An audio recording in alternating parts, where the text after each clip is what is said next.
Hi, I'm Dana. Welcome to this week's video. Let me paint you a little picture.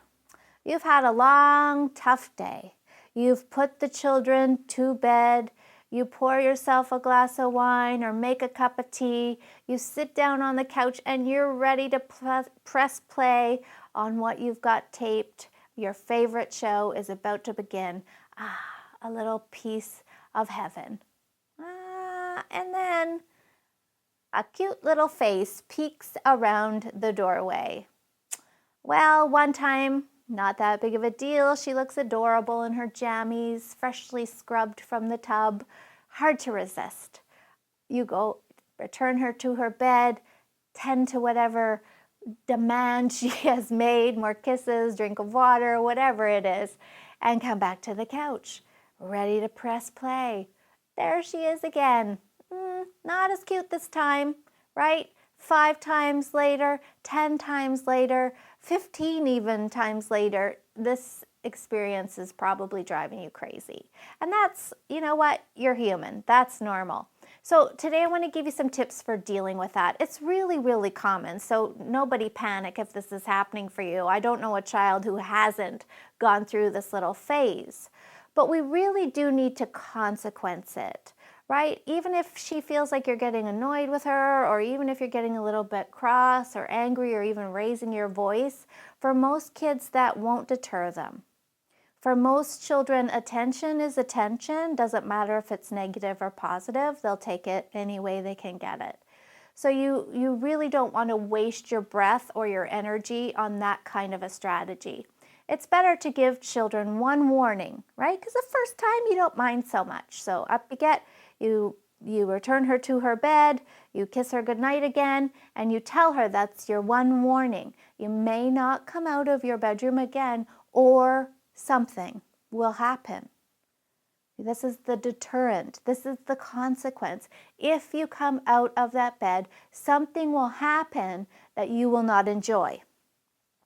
Now, what are the consequences? Well, it really depends on your child, but for a lot of children, simply closing the door all the way, like to click. One of my clients said, the child said, don't close the door to click, but all of the way is often enough where they'll not like it and decide to stay in their bed.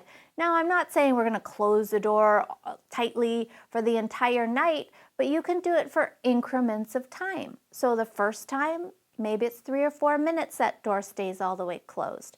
The next time it's 5 or 6 minutes. The next time it's 7 or 8 minutes.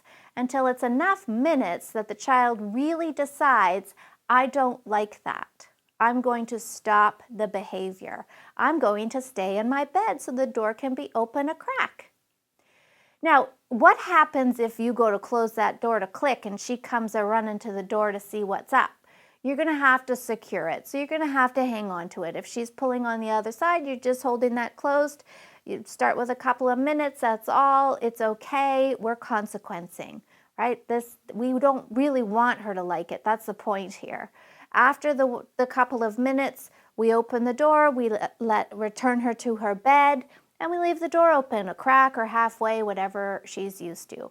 Now, for some children, that doesn't bother them to have the door closed all the way, or that scenario doesn't sound like a good fit for you, then find something else. Maybe it's take away the lovey. If she's got a special sleeping toy or a blanket that she loves a lot, you can take that as, again, in increments of time. There's nothing we're doing that's going to last the entirety of the night. We're just taking things away for short-term periods that get longer and longer each time she tests you. I've had clients who we've had to take the night light for short increments of time. It can really be anything that your child's really not going to enjoy that much so that we can stop the behavior. And here's the good news. The first couple of times, especially if this has been going on for a long time for you, the first few nights, it's not going to feel like any fun. But neither does the other scenario, right? So you're going to absolutely experience some pushback, and you might even experience an increase in that pushback for those first few nights. And that is okay, because we're trying to change a behavior. And anytime you try to change a behavior, guess what? It gets worse first. Absolutely does. So it's going to get worse, But the good news is that once she sees you mean business, that it's only ever one warning and then a consequence, she'll stop, or she'll just come out that one time where it was still cute, and then know that I'm not going to go out there again because something will happen if I do that I don't like. It's that simple. Thanks so much for watching today. Sleep well.